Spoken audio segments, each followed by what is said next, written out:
Should do the thing. Yeah. Like from Wayne's Wayne's World. I think you should do it. Good morning, everybody. Today is Tuesday, November 7th, 2017. This is MMA Junkie Radio's pre-show, the only pre-show that matters. It's the show Yeah. before the show. Yeah. I am Goes. To my left is MMA Junkie Radio's fight analyst, Dan Tom. Back in New York, but he's coming from New Jersey, Danny Olkers.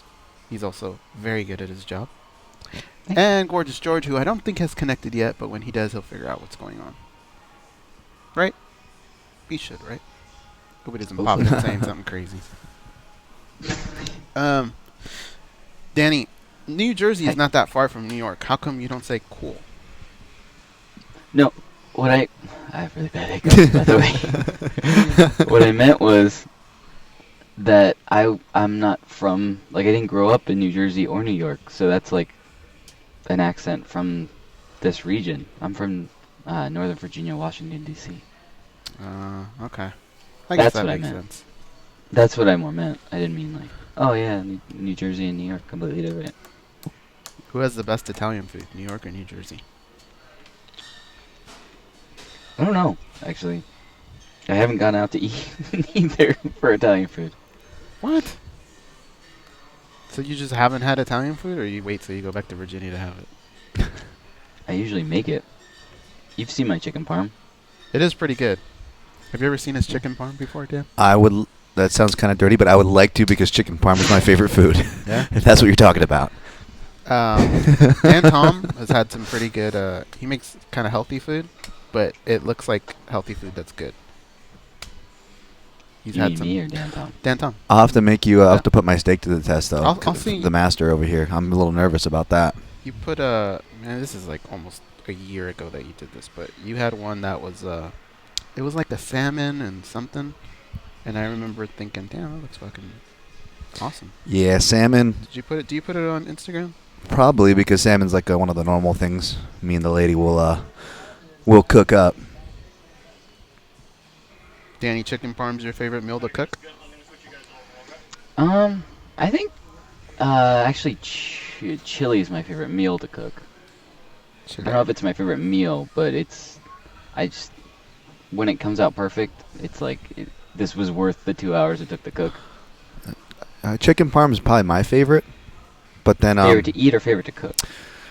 probably favorite to eat because the way I cook it, I do a healthy one. I use like the gluten-free batter, which tastes a little different, but it's still not bad. Yeah, And then pretty good. I'll throw it over. Oh yeah, that was bomb. Well, and then I'll throw it over. Some like spinach, and then just drown it with like cheese and salsa. I'm like, hey, no carbs. Cheese and But then, salsa. What kind of chicken parm is this? hey, I get the good sauce. So I get like the Italian, like no preservative stuff that's from Italy. But you Am I can buy it in the crazy? store Is he still. saying salsa or sauce? Sauce. What is happening? Not salsa. No, You that's said salsa. salsa twice. Oh no. And then Goes was put on a picture of this like shrimp like stir fry. I could do stir fry rice pretty good. I know, surprise, surprise, right? The Asian guy can stir fry some rice, but it looks really it looks really fancy because Hi, I George. sprinkled a green garnish on there. What's We're up, doing Gigi? the pre-show right now, so don't say anything stupid. Okay. Hi, George. Oh, hey, man. Hi. How you doing? Pretty good. How about you? I thought maybe you had hiccups too, because I have hiccups. You guys are coming up in 2 minutes. Cool. 2 minutes.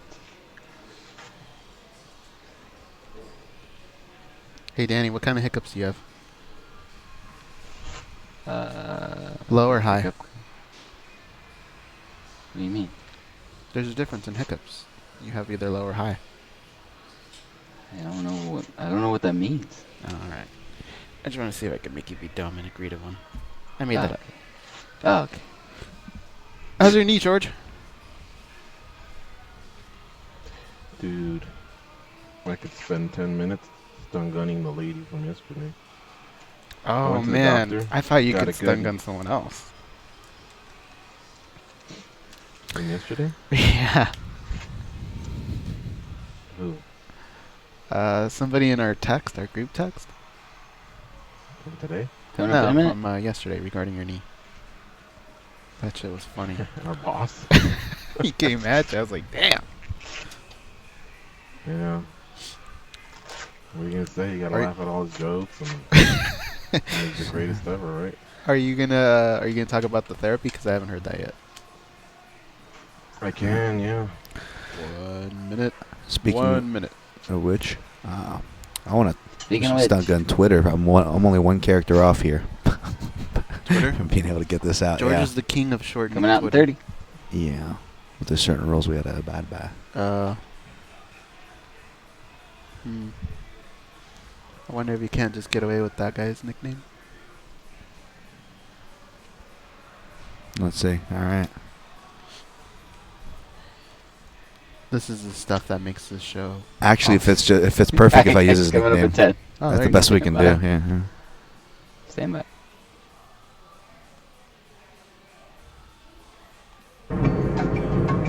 This is your captain speaking. We are making our descent into Las Vegas McCarran Airport. On behalf of our crew, we'd like to thank you for flying MMAjunkie Airlines. Now please fasten your seatbelts and put your tray tables in your upright position because the descent is gonna be a little bit bumpy. Alright, Junkie Nation, it's time to roll, baby, on MMA Junkie Radio with Gorgeous George and Gold. This is what we do and why we do it, baby. All night long, we rollin'! Yes! The MMA Junkie Radio revolution is upon us. Can you dig it? There's no escape. No escape. Through the vast frontier of cyberspace and through a sea of stars in outer space. One small step for man, one giant leap for mankind. We've solidified our combat communications stranglehold. We are controlling transmission. With the use of MMA Junkie Radio and SiriusXM satellite radio technology. MMA Junkie Radio. Commence transmission.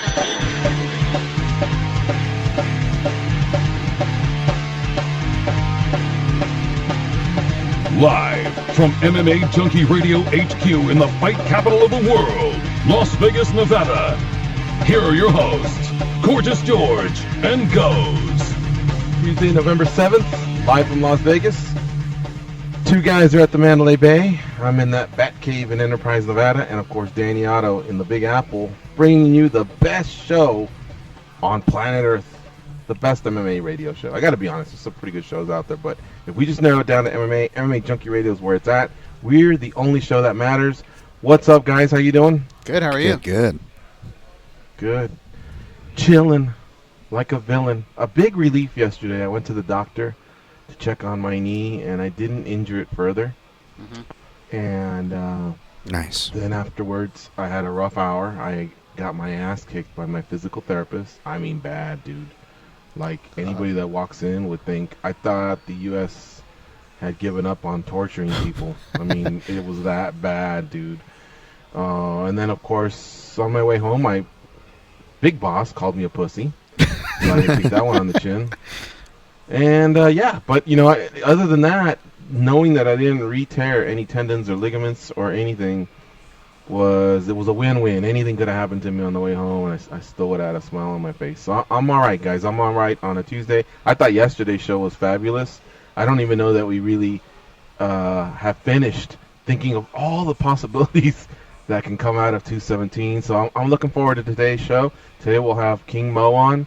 Lots to catch up with him about. You know, he's involved in pro wrestling, in mixed martial arts, and he's one of the big dogs over there at American Top Team. They had a rough weekend, if you think about it, with Walt Harris's disqualification, Joanna Jędrzejczyk losing, George Masvidal losing. So we'll just see what the climate's like over there. Colby Covington's pissing off Brazilians.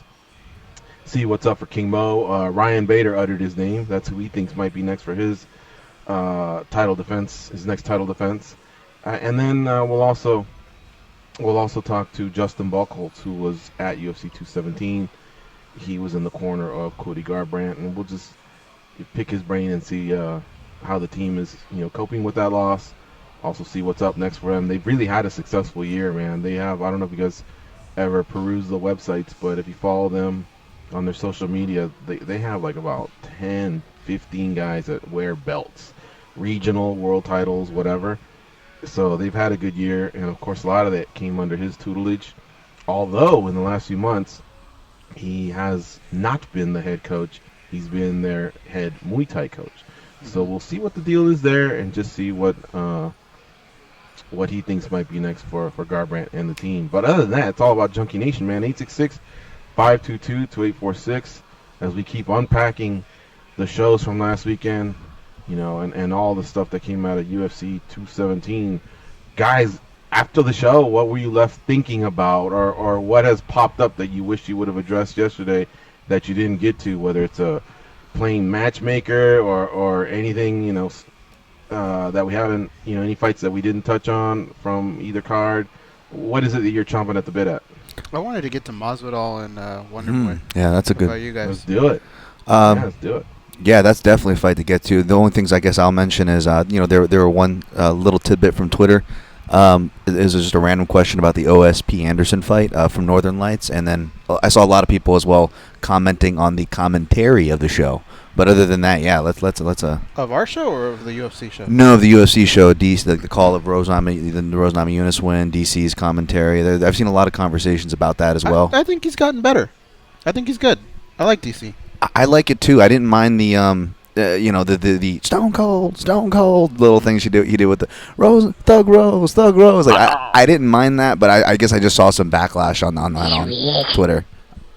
I'm a fan of that though, so I mean I'm the wrong guy to ask when it comes to that. You're just not going to please everyone, I think is what it comes down. And it's so hard because when you do get criticism, even if you know it's coming from a psycho or a troll or something, it still kind of stings a little bit, doesn't it? Yeah. And it stung him because he was addressing it on Twitter politely, though. I will say he wasn't really pulling a Dana, telling people to F their mothers or nothing like that. He was just, well, so what would you like me to do? He goes, you really have a problem with me showing emotion? And that's what I was feeling at the time. So it was decent dialogue, but like Ghost nailed it. You're just not going to please everybody. Mm-hmm. Yeah, it's just too difficult, and I don't know, man. I mean, we've been doing the show for 10 years, and it rarely bugs me, but there are times where it's just like you want to pull someone aside and go, I get that you have an opinion. I have a lot of opinions, and I probably have a lot of stupid opinions. But fucking think for a second. Whiners. That's the problem. Just you can think tell. for a little bit. Tell. I think an important thing is always put yourself in the other person's shoes first, and just go, why did they do this? Mm-hmm. Are there any scenarios I can think of why they're doing that? Like, you got to remember, there's DC, and he's going to say what he wants to say because that's what he feels naturally. But there's also people in their ears, and people are telling them, you need to be more lively. You need to do this. You need to do that. So it's not always just on the, I don't know. Right. I will say, though, did you guys catch this? I caught it the weekend before, but I don't know if I brought it up on the show. I know I meant to. That, those Rogan things where, even if it's a FS1 card where he's not calling it, they do those pre-tape segments where Rogan's like, and this is one of the greatest fighters. Mm-hmm. Did you guys see DC do one of those? And is that a sign of things to come? Yeah, I think it is. Okay. And the more and more you see that, the more and more you have to think his shelf life as a fighter may be dwindling a little bit. Yeah. Why is that, Goes? He can't do both? No, I don't think so. Not for too long, because that schedule is pretty hectic, especially with just the regular Fox duties that he'll do. So you add in commentary, having to fly out to all these cities, and then on top of that, your days are longer when you have to go in and film these type of things. You don't always just one take them, and there's not always one. So I think it's just the more and more you get out of the gym. Volkan? What does he get out of this? Just a paycheck, a title defense?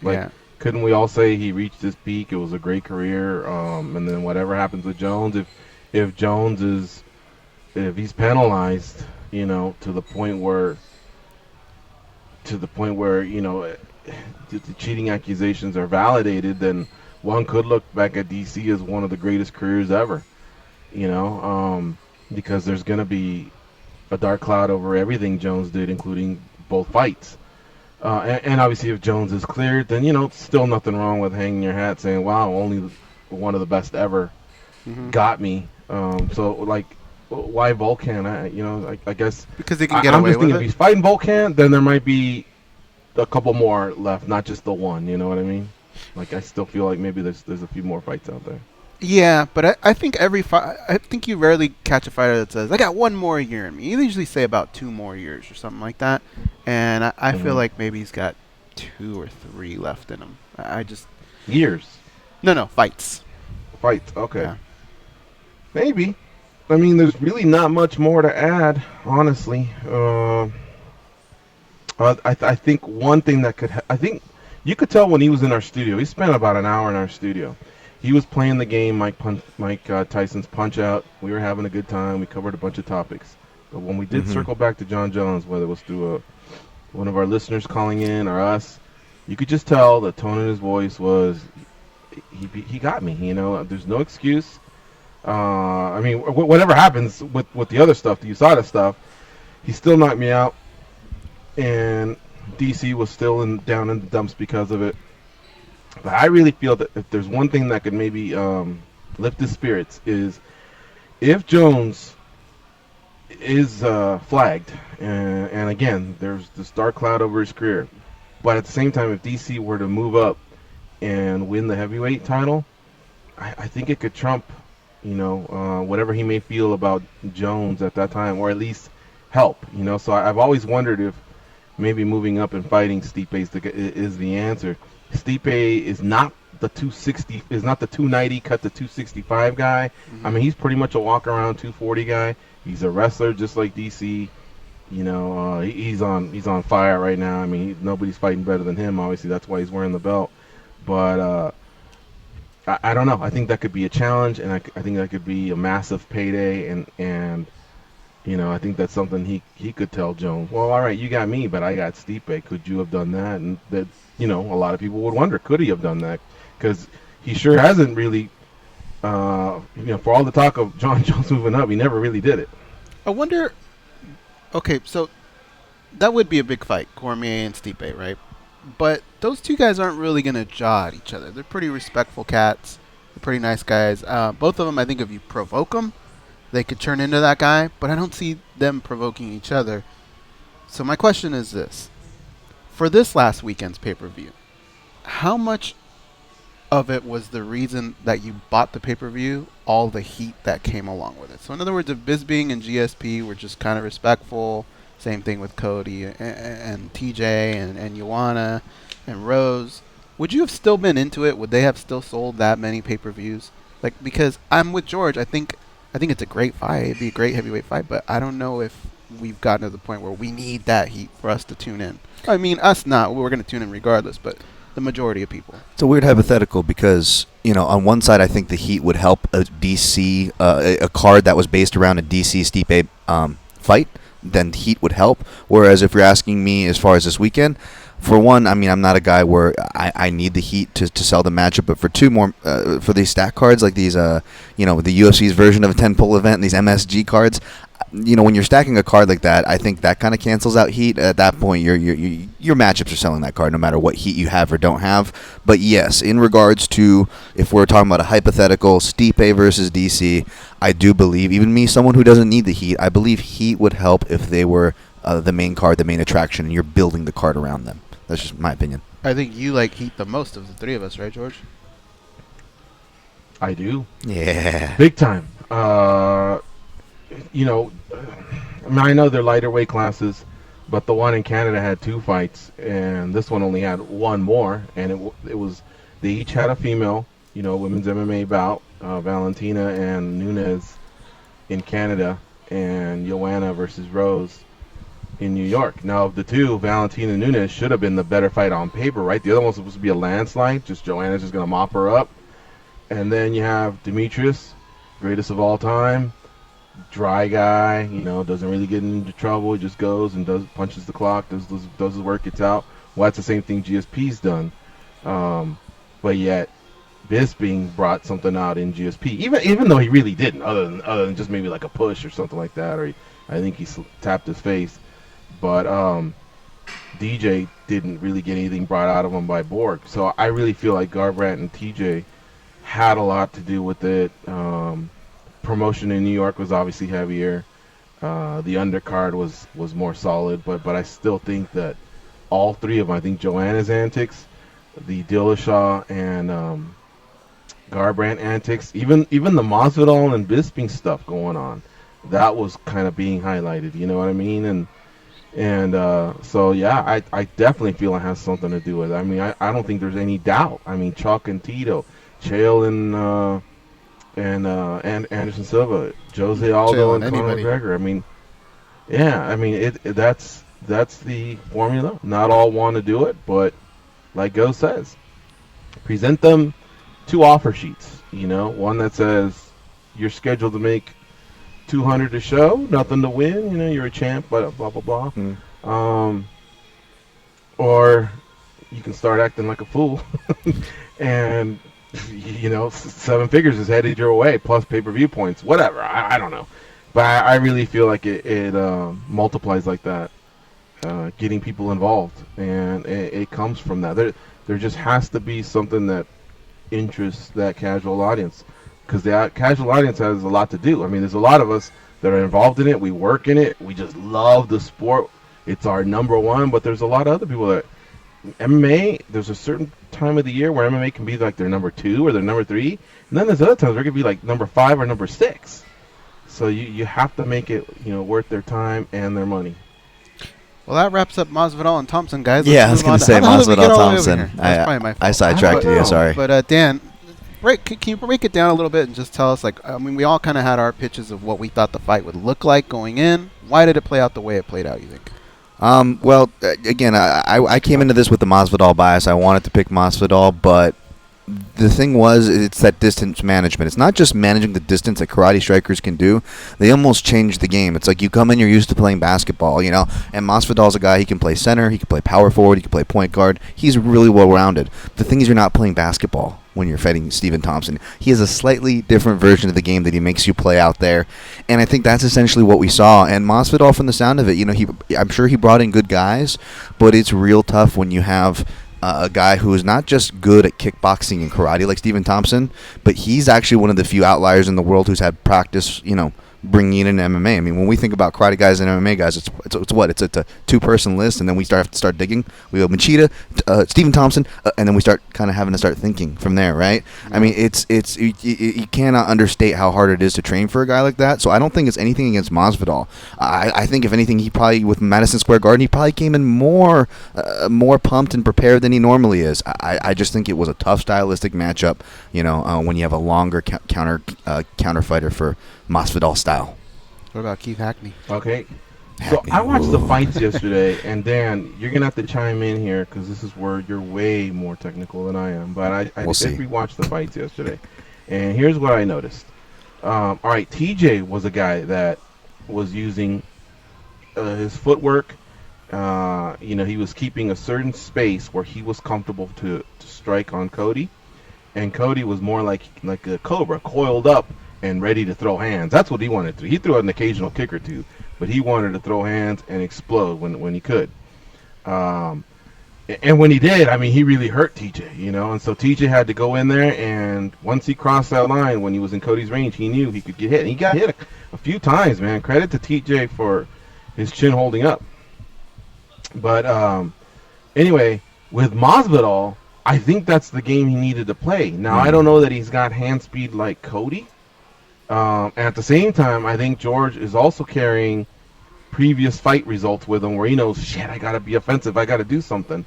And I think Thompson was willing to wait him out, But when he noticed that George was being a little passive, and once he started getting comfortable with his kicks, he started unleashing himself. So it's interesting how George, who's got hands, wasn't able to penetrate that little force field that Steven, has. Now, granted, Steven uses a little bit more spacing, but Cody was able to explode a couple times and get in on TJ, and that, part of it had to do because he waited for the right times to explode on TJ, and I don't think that Masvidal was able to I think if he would have reverted to countering, or at least looking to counter off of Thompson rather than lead the dance, then perhaps he would have been presented with opportunities. But again, I've never really seen him attack like that other than the Cowboy fight. Right. And the third round of, I think, the Iaquinta fight. I think there's a few third rounds where he's known he's got his back to the wall, and he'll go out there and really, really go for it. But that's the thing. You got to go for broke. And you saw TJ went for broke at times, and he could have very easily not been the world champion, by the way. Right, I mean, Cody threw some missiles at him, if you really examine it. Now let's look at Joanna and Rose. With Rose, she was able to take control of the octagon and kind of like stalk Joanna, in certain directions. and she was able to do like what was identified as those leaping left hooks that like Fedor likes to do. You know what I mean? And she was able to tag her, so she was accurate with the few times that she needed to do it. But she, I guess, matched a little bit of more the length of what Joanna has versus how Joanna's, towered over Gadelia and Andrade, in some of the previous fights, and she's been able to use her spacing. So a couple of fighters were presented, I guess, with the same dilemma that George did. It's just that they were able to execute, and George wasn't. Why is that? I guess. What do you attribute some of that to? I mean, again, it goes back to the Kempo karate style, and it's a specific style of karate. That's where my background is actually as well is Kempo style, where you're much more, you're less planted, you're much more in and out, so the ranges are going to be different. But Stephen Thompson also incorporates it with boxing. He actually takes a lot from Muhammad Ali, his styling of like feigning and returning. Outside right hand, over the top. But George, here's where you were spot on as far as Jorge Masvidal needing to close the distance and seeing a path for him to do so. And the example I use is Shogun's fight with Machida. Even the first one, even though he technically lost it, Shogun had brought up a good plan where, like you said, George, you have to pressure and you have to inherently come in close, but you could also do some countering, and it's a certain style. It's called like pressure countering, where you're pressuring forward, pressuring a guy toward the fence, and baiting for his reaction. And once he reacts, then you start unloading. Rafael Dos Anjos is really good with this style, right? He's a pressure fighter, but he's also kind of countering you, right? And that's what Shogun did to solve the riddle that was Machida. He would pressure with his Muay Thai marches, and Masvidal has a bit of that Muay Thai march too. We saw it in the Cerrone fight, like Gigi was saying. And that's when I was looking at past the victory from Masvidal, that's what I saw too. But he couldn't do it, and again, the question why, and I hate throwing out these hot words like distance management and different ranges or angles, but it really is, man. When you can switch stances and you can, you can beat the outside foot with it, which is fundamental boxing rules, or you can play the karate stance where you're kind of linear, you have a really bladed stance, and Stephen Thompson can do both of those. It is so hard for you to get a timing as a fighter, especially when everybody, even if they're trying to mimic Stephen Thompson in the gym, that's not their style. Or if it is their style, they don't understand MMA, so they can't really give you the honest look. And that's just something, that's just a trial and error. With those styles, Masvidal's never had to fight that style before, so we've never seen that. He's usually the better striker in most of his matchups, in fact. So yeah, that's my explanation. I don't know if it helps anybody understand any better, but yeah. No, it definitely does. And like I say, there was some puzzles to solve there, and Rose was able to solve the one with Joanna where no one's really gotten clean shots on her. Like, all that happened in one round. So it was pretty amazing, and a lot of it also had to do with the pinpoint accuracy, but it's not like we really knew Rose to have we knew she worked with Trevor Whitman, we knew she was always improving, but we also never knew, oh my God, she's got that power too. Nobody was giving her that. So a lot of it had to do with just being pinpoint, and game planning. And as far as TJ, I think a lot of it had to do with risk. Yeah. So it did help that he softened them up with the first leg kick. So Cody obviously, I'm sure at that point was like, whoa, okay. I got to look out for his offense as well as prepping myself, because you could tell when the second round was starting, Cody was talking to TJ, and I was trying to rewind and see, but it looked like he was telling him something along the lines of, "This is where it ends." Yeah, Round 2, you're not coming out of this round, Yeah. So he was full of confidence at the beginning of the round, but then TJ took some of that from him, and then of course afterwards TJ got him. But if you really slow it down, Cody did have some openings. That's why I believe the odds makers will have this fight close to a pick'em next time, because or I don't know who will be favored, but I don't see it being too in favor of either guy. And if you told me, oh no, there is a clear-cut favorite, it may be Cody, just because again he has some of those moments. Got one punch power, he's got some speed. Nothing to take away anything from TJ, because he was a beast, but still. All right, and then the opening bout, which we didn't touch on yesterday, was Johnny Hendrix and Paulo Costa.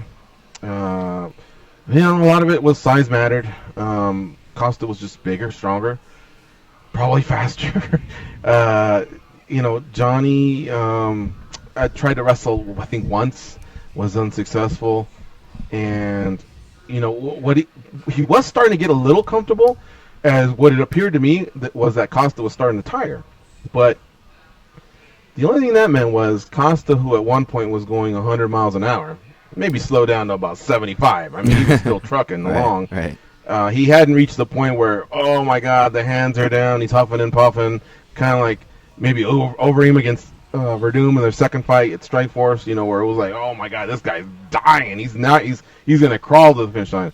That wasn't the case at all. But he was starting to slow down a little bit, and I thought Johnny maybe with another minute or two, maybe a sequence of some Greco along the fence, or just taxing him a little bit more, could have maybe stolen the second part of the second round and then win the third, and he could have got out of there with an ugly decision. But he did throw some offense. He had a little success with some of that offense, but it's so wild. It's not straight, and I think Costa obviously saw that coming. And again, it was just a bigger, stronger guy, man.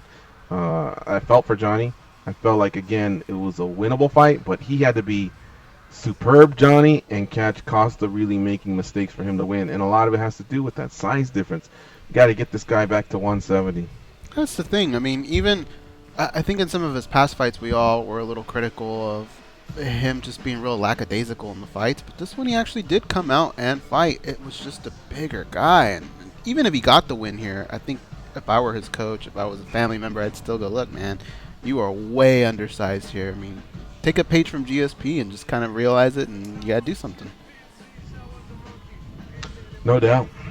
All right. Let's take a break. You're listening to MMA Junkie Radio on Sirius XM March 93. Stay close. We'll be right back after these messages.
They taught Andy Griffith how to whistle. Here are Gorgeous George and Goes.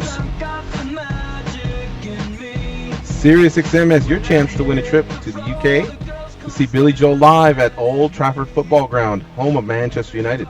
It's Billy's first performance at the iconic stadium, and you can watch it from the front row. No additional purchase is necessary to enter or win. For official rules and to enter, go to sirius.com/BillyJoelManchester before January 2nd, 2018. All right. We are still putting to bed UFC 217.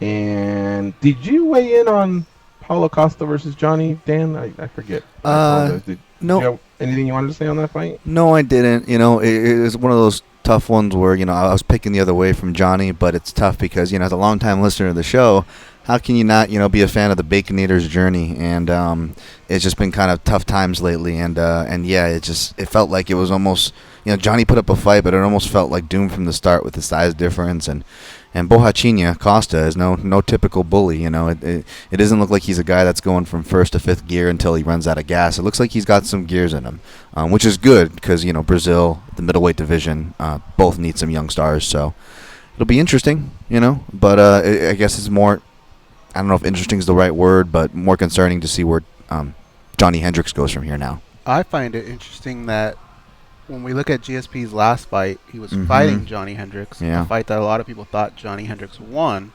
And since then, in that time, Johnny Hendrix's career has just declined, while GSP's come back and defeated the middleweight champion. How weird is that? Yeah, he's only 3-7 or something in that time. Yeah. That's crazy. Rough patch, man. All right, we're going to dip into the prelims because stuff went on the prelims, man. That's why this card is deep. That's why this card's being talked about. But one thing I didn't present that I like to, I don't believe I covered the attendance in the gate. The attendance was 18,201. The gate was 6,200,000 even. Bonuses went the route of no fight of the night. Now, remember, Danny Okers was asking us about this on a previous New Minute. This right here is an example of no fight of the night, Danny. There was so many excellent performances by the fighters that they wanted to award them these performance bonuses for whatever it was they did. And again, most of the time, there's more KOs than submissions. So here's what went down. George St. Pierre got his. His obviously ended in a submission. It was a knockdown that put Bisping down for him to get in that position to win the fight via submission. But either way, fabulous performance by GSP. TJ Dillashaw knocked out Cody Garbrandt. Rose Namajunas, she knocked down Joanna, finished her via strikes. A lot of people are talking about a tap that was seen, and I agree. I saw a tap. Joanna's denying that she tapped, but I don't think Big John stopped it because of a tap. I think he was tapping Rose to say, watch the back of the head, because Rose just kind of backs off on her own, and I think that's when John may have seen the taps and had an excuse anyway. And if you looked at Joanna, she was pretty wobbled, but it was a sequence that we didn't really cover yesterday, and it was a little bit confusing. But people are asking, did she submit? On a technicality, you can say that tap was a form of submission, but you can't tap, you can't submit to strikes. So that's why she got the credit for the KO. So there's three of them. Now remember, earlier in the night, and I had tweeted this, if you follow me at MMA Junkie George, I made note of the fact that Ramos' elbow, Ricardo Ramos, had a vicious spinning elbow. I mean, it was on the money, and poor Zahabi's brother, I forget what his name is, he was on the ground for a long time. Ayman. And eventually, he came to, and everything's okay. Probably just has a massive headache, but still, I knew, wow, Ramos is gonna have to sweat this a little bit because he's the first fight of the night. But that was highlight reel. And then comes OSP, and he has his KO. So what they did there, they split the last performance of the night bonus, and I'm not sure I've seen this in the past, but they each got 25,000. Either way, 200,000 in bonuses was given out. 5 people got them. There was no fight of the night, and again they split 25,000 between St. Preux and Ramos. The question is, why did those two split it? Like, I would say OSP and Ramos's were cleaner. I mean, if you really want to get technical, I think they were a little bit more cleaner. I would almost say, I mean, And the higher the profile fight is not supposed to matter. It's not supposed to matter in that, well, it's the higher profile fight, more people are talking about it, or it was versus a tougher opponent, because that's usually what higher profile fights. That's not supposed to matter at all. It's also not supposed to matter, well, he's on the undercard, he could use the money. Nope, it's just the performance of the bonus. And I thought that if you ranked them, for sure Ramos should be getting 50. I believe Dillashaw should be getting 50. Rose should be getting 50. And then maybe Ovince and GSP. One could argue that maybe Ovince and Ricardo definitely deserve 50. And then of the other three, you'd have to figure out, what your voting system is. But what are your guys' thoughts on those KOs or those finishes? How would you rank them? And it's nothing against Bisping, but he didn't really offer up defense. It also looked like it was put on backwards for a second there, and I wasn't sure he was going to get it. But, GSP trains with John Danaher, so I'm definitely not going to question anything those guys are doing. But it just didn't look like the typical rear naked choke. But it all happened so quick, and that's the one fight I haven't gone back to see. I've only seen most of the main card except for that one. So I want to go back and examine that one. But what are you guys' thoughts on these bonuses? I think the one thing that stood out for me in OSPs is he was down in that fight. So Yeah, if you're going he to call was. it a performance, then I think that kick kind of saved his performance in that fight. So if I'm going to list one at the bottom, as devastating as it was, if you're going to call it a performance bonus, I'd have to say his performance was probably one of the least out of that group. It was kind of the kick that saved him on that one. So I would put him towards the bottom. Ramos, what I don't understand about his spinning back elbow was I thought the first one was worse than the second one. The first one hit him right in the head, and Zahabi didn't even move. And then the second one hit him right on the chin and put him out. Those were brutal ones, man. But yeah, if I had to put someone at the bottom, it'd probably be OSP. That is brutal. And, George, you sparked something there. As far as delineating between submissions and strikes, I've always been of the opinion if you quote unquote tap to strikes, that's a submission because you're tapping out. If you're getting choked and you pass out, that's a TKO. You consider that because you went out. But there's kind of funny definitions. Now, when I go back and look at fights, I see submission due to punches. I see that more, but if I see it, it's from years ago. We don't really see those official rulings. I don't know the official standing on that, but we don't see that. For example, Anderson Silva's record, I just pulled up his fight against Travis Lutter. That was considered a submission, even though he had him in the triangle, but really he was elbowing him in a sustained position, taking sustained damage, and the ref had to stop it. Whether he tapped out or the ref had to stop it, you could, depending on how you interpret those rules, say that's a TKO, right? You could. You remember, you know what Joanna's reminds me of? Do you remember Shogun and John Jones? Towards the end, Shogun had a little bit one of those. Yeah, taps that's what it reminded me of too. Borderline. Yeah. You don't know, and then I'll tell you what. Not to cut you off, No, go but we ahead. can find out more about this because our own John Morgan, who was in New York, he's on hold. Nice. He's listening to the show, and he wants to chime in because he had a sidebar with Big John McCarthy. Let's bring him on. What's up, John? How you doing? What's going on, fellas? What up? John. How much, and you? I'm doing good, man. It's good to talk to you guys. Yeah, I was listening in. It was just kind of funny. I ended up flying home. I'd kind of forgotten that Big John was out here in Vegas now, and we ended up on the same flight home from New York, and didn't sit next to him, but I did on the way out. We were kind of talking. He was actually walking out to the parking lot together, and I had to ask him about that Joanna stoppage because it was right in front of us, man. And first of all, how amazing was the finish? I mean, just jaw dropping. I mean, Rose's performance was unbelievable. But it was literally right in front of us, so I was kind of watching John as he was going in, and I definitely saw the tap as well. I don't know why Joanna is going out of her way to deny it. I mean, her hand made some kind of movement. Maybe it was, maybe she didn't mean to do it or whatever. But as I saw it looked like John was moving in right before the tap came. And George, I think you mentioned it. He touched her, and I think you said, you were saying watch the back of it. What he actually told me was he thought it was amazing. That tap where he touched Rose is where he called the fight. So he was coming in to call the fight before the tap ever came. And then, of course, like Rose just darted out of there, and Big Johnny was like, wow, man, the presence of mind that she had, like, so as soon as I touched her, she basically darts off. He was actually amazed by how quick she responded to it. I guess she was just that kind of in focus with the moment. but he'd actually made the decision to call the stop before that tap, whether it was a phantom tap or whatever, before it ever came. So, yeah, definitely a TKO there. And here was something interesting that I'd never thought of before that he actually shared as well. And he said, listen, this didn't factor into my decision now. But I told him, he's like, why do people care so much? I'm like, well, there's actually gamblers that like have, money on whether it's a submission or a TKO. That can mean the difference. He's like, oh, that's interesting. I was like, I never even crossed my mind. But here's something to think about. Did you know that in most commissions, the mandatory suspensions for a TKO or a submission is different?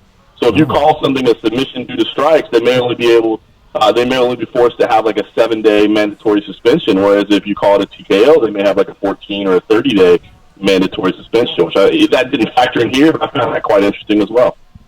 That's super interesting. Yeah. Doesn't surprise me that gambling somehow is involved. But thanks for clearing that up, John, because now that I'm thinking about it, as he taps Rose, it was, I mean, look, Big John is a big guy, and if he taps you like that, especially with all that adrenaline going, a bigger person may not feel that, Big Walt Harris is telling us that he really didn't feel the referee, I forget his name, who was trying to stop him from throwing the kick that was wound up disqualifying him. But obviously, bigger size difference. But anyway, what I'm getting back to with Rose is, while he's doing that, if Rose doesn't feel it and boom, delivers another strike to Joanna, that's damage that's being caused. Now, at the same time, Big John's about 6'3", 250? I mean, a really solid cat. He can't really do that middle linebacker dive on Rose because he might hurt Rose, you know what I mean? So it'd be a little interesting to take it further with Big John about that, and just see, exactly why he goes down that route. Unless you happen to know the answer, John, but like I said, as I was watching it, I was confused as far as that tapping thing. Thank you very much for clearing that up. But either way, whether John, whatever Joanna wants to say, that there's a hand motion there. At least 2 times she's tapping the ground, and I don't see how that's any form of defense or that's the beginning of a process of getting up or whatever it was she may have said. I haven't listened to any of her interviews post fight. Well, I don't even know why it matters. I mean, to be honest with you, I didn't hear the context where those quotes came out, but so what? I mean, I guess some people could say, well, that's a sign that you're not as tough as you thought you were, that you tapped the strikes. I mean, to me, just throw that out the window. I mean, this is mixed martial arts. It's a sport, and we acknowledge that you get yourselves into positions where you're saving yourself damage, whether it be breaking an arm, tearing ligaments in a knee or whatever. We accept that it's okay to tap out and say, you got me, let's live to do this another day. I don't see why, it shouldn't be okay to do that to strikes as well. I don't think that should be, we should consider someone a lesser fighter if they tap through the strikes. The night of, I agree. I felt like when Rose backed off, I felt like she backed off because she saw the tap. But I'm going to have to go back and watch this because now you guys have presented like 3 different scenarios that I'm actually really interested in going back and seeing this finishing sequence. Yeah, from Big John's perspective, he said that I've watched the replay once since he and I talked, just because I had to show my wife and kid how amazing that performance was by Rose Namajunas. And I watched it once, and it did kind of play out exactly the way Big John said it once I watched it back. Like, he touches her on the side, which, obviously you would never touch a fighter unless you're intending to end the fight, at least not if you're refereeing professionally the proper way. But he touches her on the side, and almost immediately Rose jumps off and walks away, and that's kind of, you see the tap coming in simultaneously. So it's all, bang, bang, bang, but man, obviously Big John, the best in the business for a reason. It seemed to me once I heard his recounting and watched it back, he nailed it spot on. John, what about, we're diving through the card right now, and I don't know how much free time you have, if you can stay with us or not, but was there any more clarification on Walt Harris and what you think is going to happen with his situation? We had him on yesterday, and he's not even giving a 1% or 5% or 10%, shout out to the ref. Well, maybe he has a point, that any opening like that, I guess I don't blame him. If he's going to enter into any sort of an appeal, he might as well be 100% on the side of, hey, look, I didn't hear him, I didn't feel him. Give me the no contest or whatever it is. I get that part. But from your guys' end, can you tell me how you felt like it should have been walked through? Yeah, you know what? I feel bad for Walt Harris because he's such a nice guy, man. I mean, he really is. He's a good dude to talk to. He's a avid MMA junkie reader, man. I mean, the guy's always given me, the time of day and a lot of respect, and I enjoyed chatting with him. But I feel like he had a mental lapse here. I feel like he made a mistake. I honestly felt like the disqualification was the right call here. You know, we did a post-fight podcast on the MMA Roadshow, myself and Cole Coffey, and Cole Coffey was like, listen, I was watching on TV, and I thought the ref was in a bad position. He's like, I totally get where Walt was coming from. You know, I don't think he got enough in the way. But me watching it live from cage side, I thought the ref, was being, obviously it's tough to jump yourself right in the way of Walt Harris and Mark Godbeer. But I thought he was in enough of a position to call time. Not to mention that Godbeer was kind of showing some signs of being fouled. But I get it, man. You know, Walt Harris has had an up and down ride in the UFC, man, and he wants this so bad. And he was performing so well up to that point. And I think he got tunnel vision. You know, I think, the finish was there. It was evident that he was about to win this fight. And I think he just made a mistake. But I do honestly believe that the disqualification was the right call here. And I hate to say that because I like Walt so much, but I just think he made a mental mistake here, and it cost him. And, the other thing, too, that I saw a lot of this was people saying, well, yeah, but Mark Godbeer, come on, he's being a wuss. He could have gone back out there. He could have continued. I didn't like that attitude either, man. The guy was obviously concussed. If he was walking by press row, he was actually asking his coach, he's like, so what happened? Like, I don't understand. Like, he was still trying to comprehend exactly what had happened. It was obvious that he had taken some damage. I get it during the course of the normal flow of a fight. That wouldn't be addressed. You would just try to fight through being rocked or wobbled. But the bottom line was the doctor was brought in there. If the doctor sees there's signs of concussion here, I don't think it's responsible to send them back out there. So, I felt this was an unfortunate situation, but I feel like it's the right call. And I'll say the same thing with the Blades and Alexei Olenek fight. I think that was the right call there, too. I mean, Curtis Blades, again, he made a mental lapse. He should not have thrown that kick, but it didn't land. I mean, it grazed the ear. Alexei Olenek was already hurt, already in trouble. And I don't think that kick landed, especially from the angle I was sitting at. I was kind of could see the strikes dead on. I'm like, that's basically a whiff.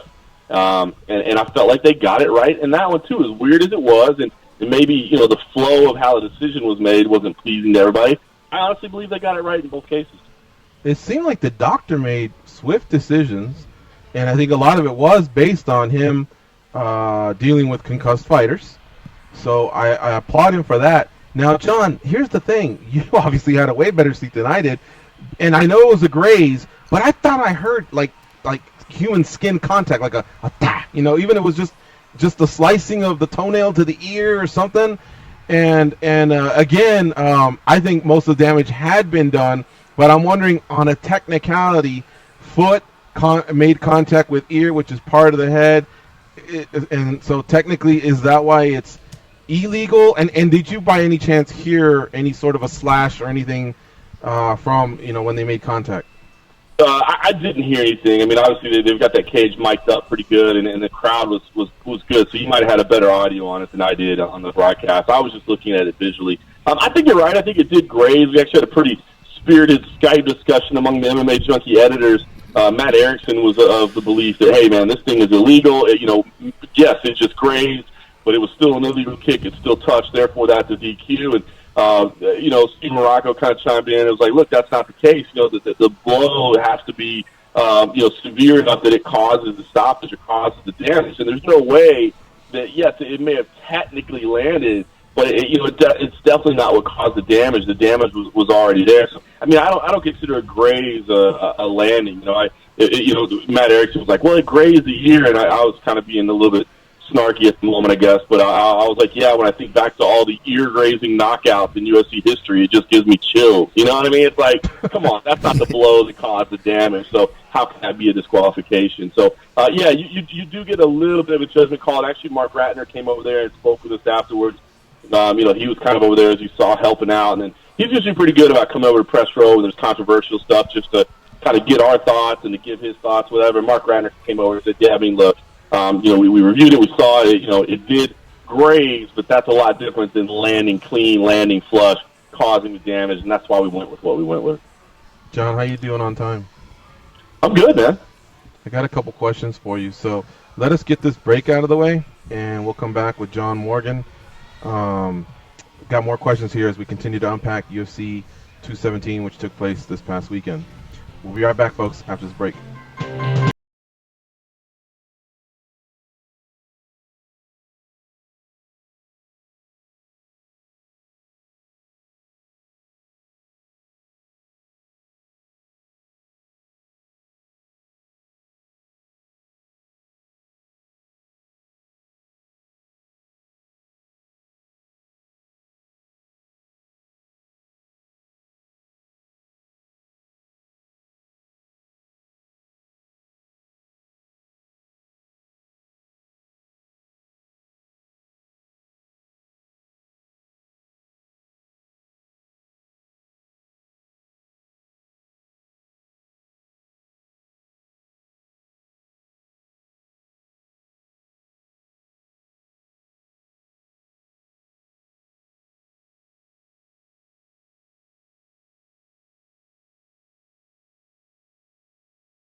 They were forged from the same ball sack, but act as though they've never met. They are the brothers Garcia, Gorgeous George and Goes. Want to give a shout out to Jordan Balburney, who's listening in Ireland, Dublin, Ireland. The Dublin that's in Ireland, not in California. Hanging out with my good friend Kathy Hinman. So how about that? Two people who I know, well, one very well in Kathy, and the other one who's listened for many years. Goes, he's a fan of the show. So thanks for tuning in, Jordan. All right, we have John Morgan on the line. John, let me ask you this question. And I obviously have to say this first before anything else, and that's, of course, tremendous respect towards Mark Ratner, everything he's done in combat sports. I don't think anyone can ever question his integrity. But I still wonder, why does the commission huddle with Mark Ratner in these situations? It would almost seem like the UFC's just better in doing what Dana White says. Hey, once these guys weigh in, that's it. We just watch the fights happen, and we don't impact anything other than when they're their own commission, and that I get. Then you obviously turn to Mr. Ratner in some form or another. But I think this has happened a couple times. Why is that? Well, to be honest, it's an extremely fair question, man. I think sometimes it does look a little bit off. If it was anybody but Mark Ratner, I think you'd have a lot more questions about it. But what it boils down to is that, these commissions, and yeah, I know New York's done things a little bit more frequently as of late, but most of these commissions, they're only hosting an event a month or an event every 2 months, or, in some of these, smaller states, maybe, 2 events a year or something like that. And they just don't have the repetitions and the practice and, the routine and the procedures and everything down to a science. I mean, yeah, they've got the rule book and they've got the training, but I mean, these aren't full-time people that have their whole job involved in MMA. So, I think Mark is there just to kind of help them out and, to remind them of what the procedure is and how, what their options are. I don't think he necessarily tries to tell them what they need to do, but at least make sure that they're aware of what options are available to them and kind of what they've done in previous, issues, a lot of times people will look to him for support and direction there. So, I think it's an advisory role, but it's a fair question because if in a perfect world, in a perfect scenario, you'd like the commission and the organization not to overlap at all, right? I mean, you got to make sure there's a clear lineation between the two, but I think the reality of the situation is they appreciate the assistance. Yeah, like I said, if there's one person on this planet you don't have to question, it's Mark Ratner. I just wonder that if the commission could arrive at the decision themselves, would they just be saving themselves a potential headache by not having him there? Hey, John, one more time. You still good on time? Yeah, man, I'm good. All right. Well, these commercials kind of bundled up on us here, so we got to do one more. It's quick, and then we'll be right back, and we'll keep talking UFC 217 with John Morgan. Follow him on Twitter at MMAJunkieJohn.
All right, here we go. It's the second hour of the MMA Junkie Radio Show. John Morgan's still with us. He co-hosts the MMA Roadshow with John Morgan, along with his partner, Cold Coffee. Check it out. Dropping on Friday mornings and the occasional 0.5 around 4:30 a.m. on a Sunday after many frosty beverages have been consumed. John, thanks for sticking with us. For sure. Let's go back a little bit, and this is for discussion. At this point, we're not changing anything, but I think we're learning, and that's the good thing. You know, do you remember when, let's see here, oh boy, you guys are going to have to fill in the blank. Excuse me. It was Jermaine Durandamy hit Holly Holm a couple times, and she said, you know, she couldn't hear the horn, And, of course, everybody pulls out the rule book and says, well, technically it's not really the horn, it's the referee who's bringing a halt to the action. So, again, when this appeal goes down with Walt Harris, okay, Walt may not have heard time, which is what the referee was saying, short for timeout, but he did touch him. So what do you think is going to happen at that point? Because if we're relying on quoting the rule book, for the end of a round, I would imagine the same thing would apply for when you're just halting a fight like the one we're talking about here that happened at UFC 217 with Mark Godbeer and Walt Harris. Yeah, I mean, listen, you're supposed to listen to the referee's instructions, but there are certain situations where you can't hear things. I mean, I've been in some very loud venues where I couldn't hear the bell, and I'm sitting very, very close to where it sounded. So that's understandable. Darren Damian Hall was one of them. Aldo and Mendez was another one where I couldn't hear the horn to know that came after. I was sitting right there. So that's understandable. But exactly what you said, George, I think the fact that he touched him as well, I feel like he was, I know it's hard to pull back on a high kick, but I feel like he was kind of throwing that shot right before the referee touched him and tried to stop it. So I don't see him having success here. I feel bad for him. I would think the most he could hope for is perhaps a no contest. I don't think there's any way he's getting this overturned to a win in his favor. But I think maybe he could hope for no contest. But I watching it live, watching it bang and kind of feeling honest. Even for a guy that I like, I felt like it was illegal, and I felt like it deserved the DQ call. Unfortunately, a lot of guys have that laser focus, guys and gals, and it's tough to snap them out of it. I believe Walt that he's not a dirty fighter. At the same time, he was also winning the fight. It's just unfortunate how this all went down. In other sports, like think about a pitcher who winds up and as he's throwing, all of a sudden he sees the umpire waving off the pitch because the batter called the last-minute timeout. Okay, no problem. It was just a pitch. I mean, unless the ball hit the batter. But for the most part, no harm, no foul. Catcher returns it. We start, from scratch. Same thing in pro football. When the clock expires and you hear the referees, trying to stop things, but obviously the offensive lineman, defensive lineman, they're interacting. They're doing their jobs, and even the quarterback will sometimes just throw it in the ground. Again, no harm, no foul if no one's gotten hurt, but all the noise that's happening, it's tough. And so that's exactly what Walt was saying. I had started my motion, and I wasn't pulling it back even, because I'm in a fight, So I think Walt, I think the best thing for Walt, honestly, I think is just to rebook with Godbeer when Godbeer's ready to go. I think there'll already be something there, especially because we heard about a skirmish backstage. I think there's something that they can build on. And I think he just needs to get over that people are going to say stuff, cruel stuff on social media. But I think he knows, and most people that are in the know, media, hardcore fans, and of course his employers know that he wasn't intending to be dirty at the time it happened. I like the idea of rebooking the fight, man. I really think that's a good idea because, again, if intent was brought into it, then I'd say absolutely it's not a disqualification because I don't think he intended, as you said, he's not a dirty fighter. He's one of the nicest guys I've ever met. He's super respectful. And as I was watching that thing unfold live, I didn't think, oh my gosh, that was such a dirty blow. I mean, yes, listen, there's some fights where you see a guy throw a punch over the referee and you're like, come on, man, like that's ridiculous. I didn't feel that, but I remember the kick landing and me kind of recoiling a little bit with that, like, oops, like, oh, you know what I mean? Because you're like, oh, I see what just happened here, and damn it, this is not what he meant to do, but it is what happened. Mm-hmm. Yeah. Now, can you clarify something for us? John Anik goes through the rules, and at the beginning of the fight, whether the 2017 ABC rules are in play, or if they're not, or if it's a hybrid.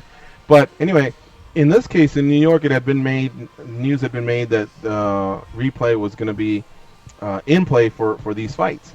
However, to be clear, once again, that only matters in the case of overturning. Like, once the fight is stopped, whether the referee goes outside or not, you can't restart it, correct? That's right. It's only a fight-ending sequence. You can't go back and say, oh, well, replay shows that everything's good, let's keep going. So you're absolutely right about that. And that was one of the biggest concerns with implementation of replay in MMA is it's a fight. You can't stop the flow of a fight to say, oh, let's take a look at that. They just threw the red flag. Let's go figure this out, and then let's keep going. I know that has always been the commission's concerns about it, is that it doesn't stop the flow of the fight. Yeah, so for anybody that's wondering about that, because even sometimes the announcers can be a little misleading in letting you feel like, oh, don't worry, New York's got replay. We're going to look at this, and then maybe there'll be a return to action. No, that's not going to happen. The only thing they're going to do is possibly change the reason for why the fight was halted, maybe a referee's decision or whatever. But that's it. Those guys are cooling down, and there's nothing we can do other than rebook it. Which is something with that. When we talk about, oh wow, the UFC has a lot of shows, well, that can be a good thing too, because we can grab these two if they're healthy and say, hey, send them to Australia, like they did with the two guys that had to do something with some soccer hooligans in Poland. Hey, let's just reroute them to Australia. Well, same thing. Let's just reroute them to the Austin show or the Boston show or the end of the year show, and we'll finally get we'll figure this thing out.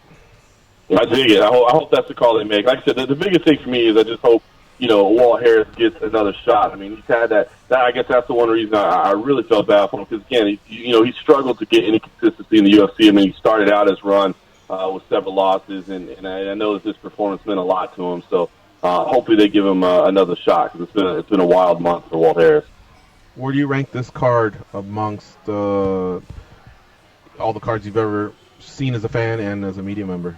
I'll tell you what, man. I'm not one of those guys that likes to say this is the best ever, this is amazing, because I think you always just think about what's most recent or whatever. And it's kind of hard to just stack. I mean, what are we up to, like 350 UFC cards or something like that when you add in the fight nights, and to try to put them all side by side and remember them all at one time, pretty tough. But man, you'd be hard pressed to find something that was better than this, top to bottom, because I mean, you're talking about an event that starts out with a brutal, spinning back elbow knockout after a good fight. A little bit of back and forth exchange between Ramos and Zahabi. It was a fun fight, and then you get that nasty finish, and then you get Blades and Olenek and a little bit of controversy there. And then you get Brown and Gall, which had a nice field. It was the only two local guys on the card. They have a back and forth affair. OSP is losing, has a big head kick knockout. Then you get a little more controversy with Godbeer and Harris. Vic, I mean, it just start to finish, this thing was just flowing. It had a little bit of everything. It had great fights, nasty finishes. Even the decisions were good fights, and you add in the touch of controversy to keep things going. And then 3 title fights that had so much emotion behind them, and 3 new champions, 3 great fights. I mean, I'd be hard pressed. Yeah, there's a couple others that stick out in my head. UFC 189 I think was a great card. I mean, UFC 116 way back in the day was one that always stood out to me, is one that I loved. There's cards along the way that are there, but man, take all this, add it, the fact that it's inside Madison Square Garden. Man, it's if somebody tells you this is the greatest card in UFC history, I don't think you can tell them they're a liar. I think you can at least say, well, I slightly disagree, but you make a strong argument, because this thing was fantastic. Yeah, man. That's pretty much, I think, what the three of us said. It's who can really go back and line them up. I think the best you can do is say, well, let's narrow it down to the top 10 cards, the top 5. Yeah. Print those sheets out and then go fight by fight, in a round table. Yeah, but remember this. Remember what you told me here. Remember what we were feeling, and then I guess maybe use a point system. I don't know. And even then, who the fuck's gonna buckle and go, you're right? They're all. Once you get to the top 10, they were all pretty much special at that point. You know what I mean? It's like Miss Universe. Hey, you're not wearing the crown, but Miss Runner Up. Hey, you want to hang out later? I'm in. You know what I mean? They're all pretty chilling. So, really happy that you guys got to experience it. I think it was you and Mike Bond, right? Who else was on the team that night? Yeah, it's funny. Mike Bond was actually there for Rolling Stone. Cole Coffey was up there with me. Abby Subban, our European editor, was actually over there, but he was shooting for the MacLife.com.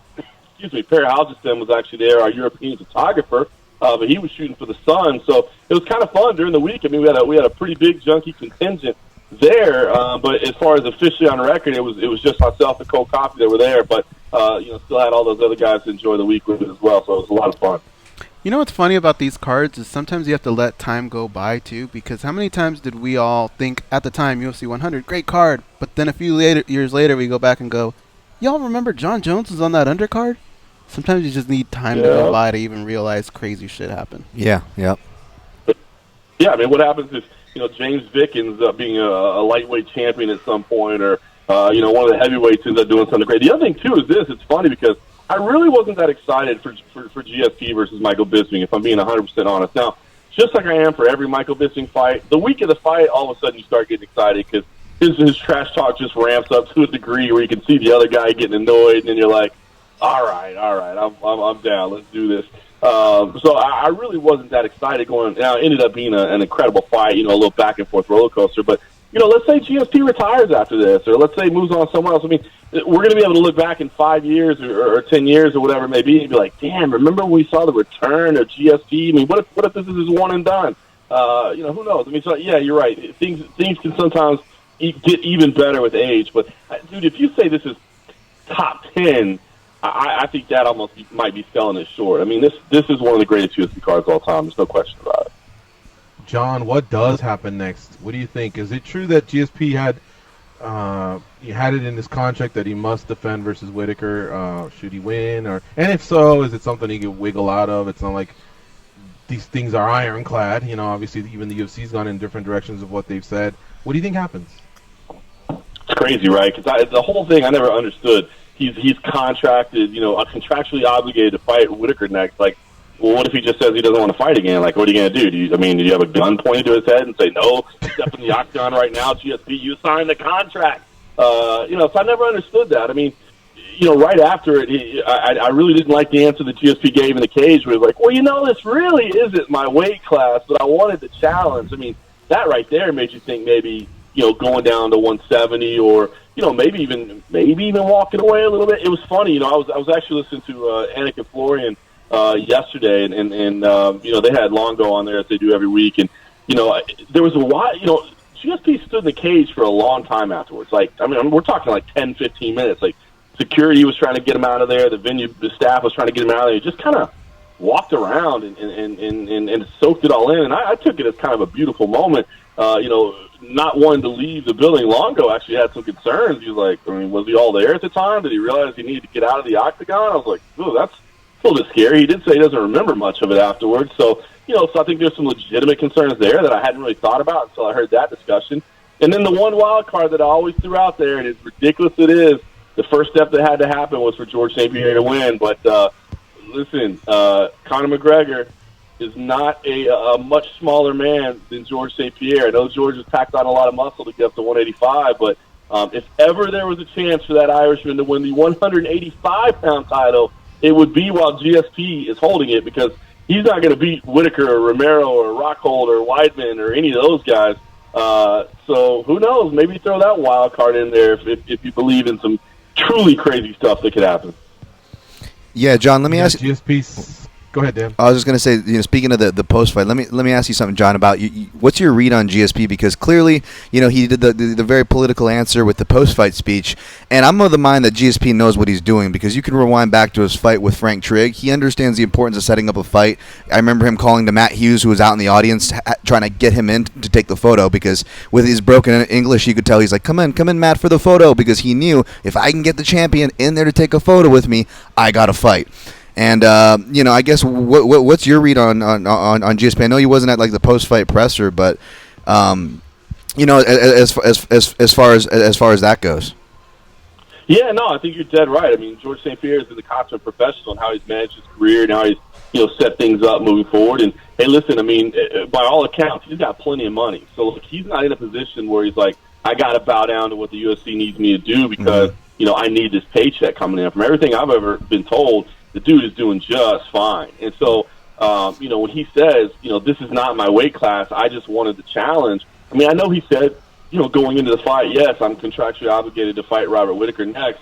I don't know. First of all, it just never rung that true to me to begin with. But then for him to come out afterwards and kind of phrase it exactly the way it is, this is not my weight class. I just did it for the challenge.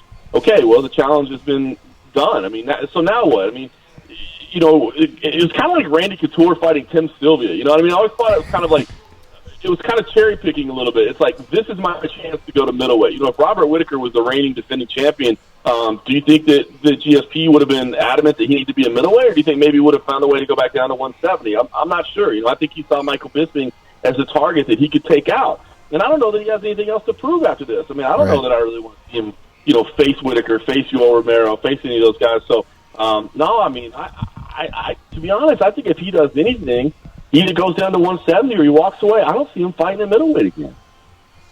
Neither do I. And he gave credit to Bisping and his power, but guess what?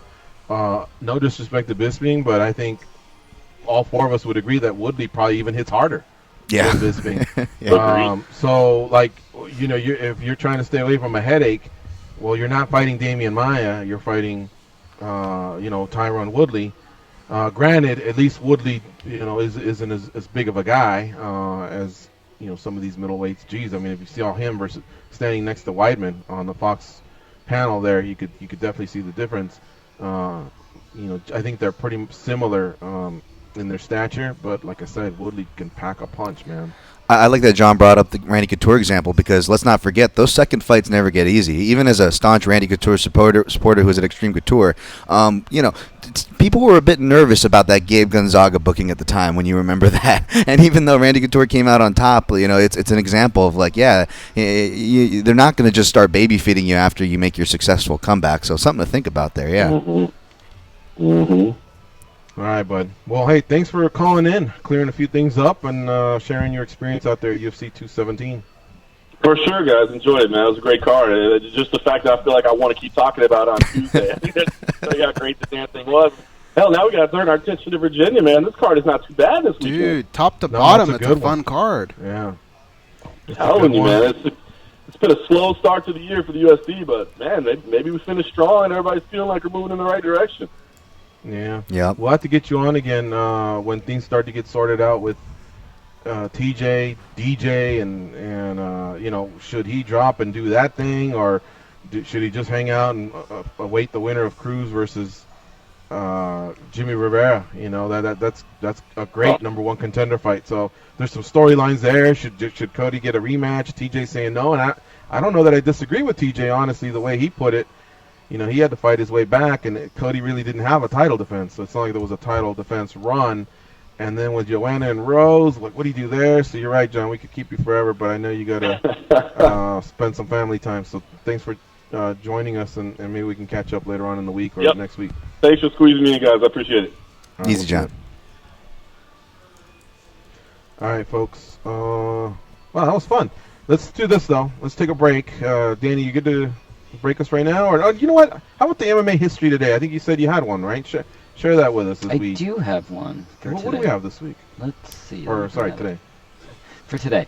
All right, so November 7th, 2009. Can anybody guess offhand what they think it is? 2009 sounds like it could be something. Is it UFC or outside UFC? It is... I'm not sure, actually. I think... Okay. Just give us one of the names involved. Don't tell us what he did or the fight card. Brett Rogers. Fedor Emelianenko. Emelianenko. Fedor and Brett Rogers at Strikeforce, right, guys? Yeah. Fedor earns his final victory of his 9-year undefeated streak when he knocks out Brett Rogers with a haymaker. Chicago? Where was that? Chicago, does it say? It doesn't say. I believe it Do you was. remember where we were, George?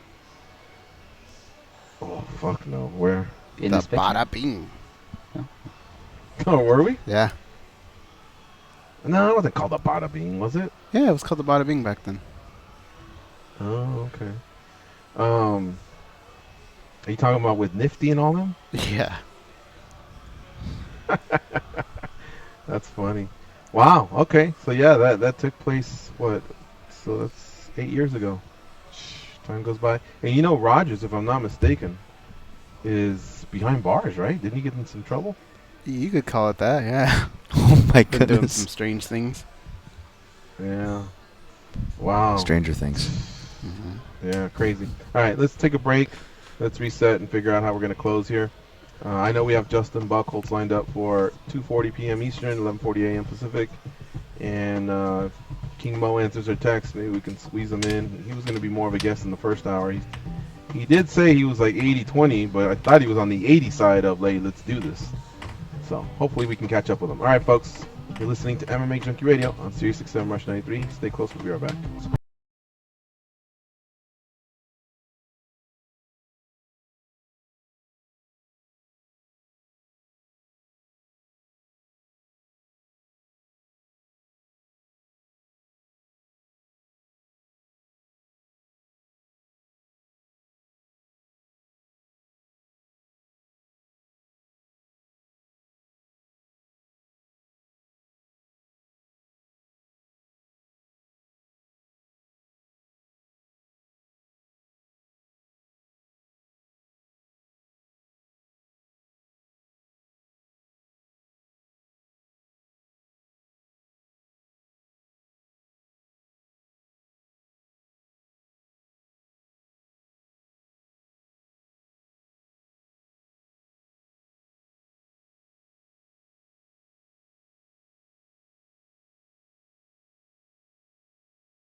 Hey, idiot!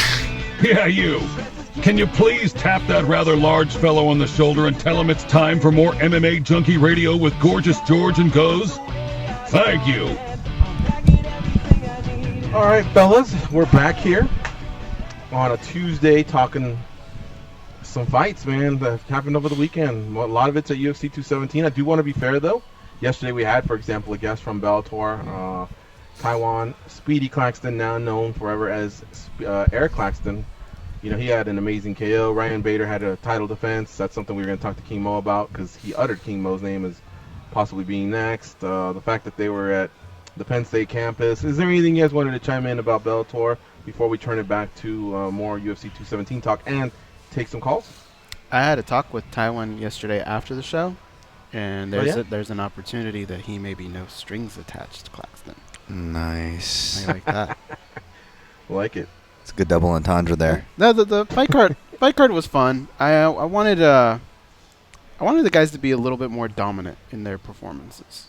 I think it was good for King Mo, who was supposed to be our guest. I wanted to ask him about this. There's a lot of times where King Mo, he would fight so frequently that some of these other guys would have more rest, and then when they'd get to Mo, he'd be coming off of camp after camp, especially when he's doing those tournaments. Now everything's flipped around where these guys that he's getting his name attached to are fighting a little bit more frequently. Mm-hmm. And but I don't know. I wanted to see a little bit more fire out of those guys. I was glad to see McFarlane get a win. That was cool. Mm-hmm. She was on our show last week. Yeah. And she came up with the title. Ruth got the win. But, you know, we're still, I guess, just... I know they want to expand and they want to have more shows, which is more opportunities for fighters, but I really feel like if they had, like, the best fights from Bellator 185 and the best ones from 186, well, now that main card is really, really solid. It's something to tune into, you know? But I'm hearing the opposite, that Bellator wants to have more shows and just kind of travel the world. I just think it's going to be slower to get bigger. I think your cards just have to pop. If they pop, you know, that's why they have those tent poles. If you think about it, all the tent poles are is, hey guys, we've stacked this one really, really good, you know? And their advertising budget's bigger. You're seeing the guys, you know, do some interviews, the occasional ESPN appearance or whatever. Well, yeah, do more of those, you know, and have go to the Challenger Series if you have to. I don't know. But give us like 8 solid Bellator shows per year, and then after that, make it some sort of a Challenger Series and grow that way. But you know, that I think there's got to be a payoff for signing these big names like they have. Kind of like a Strikeforce model. Right? Yeah. Or even Exactly. even taking it back further, guys. I mean, we're just talking about, you know, best cards of all time. When that conversation comes up, I don't know about you guys, perhaps more you guys than me with your guys' database, but I think of cards like Pride 33, and there was only, My favorite all-time 9? card. There we go. There's only, 9 fights on that card? So I agree with Gigi, the less is more, and I will also add to this where the problem with maybe the pre-Bellator with the seasons when they were doing that with the MTV2 deal, or even comparing it to the Ultimate Fighter, both of those things are tournament format, which has its pros and cons. There is a market for tournament in MMA, obviously, right?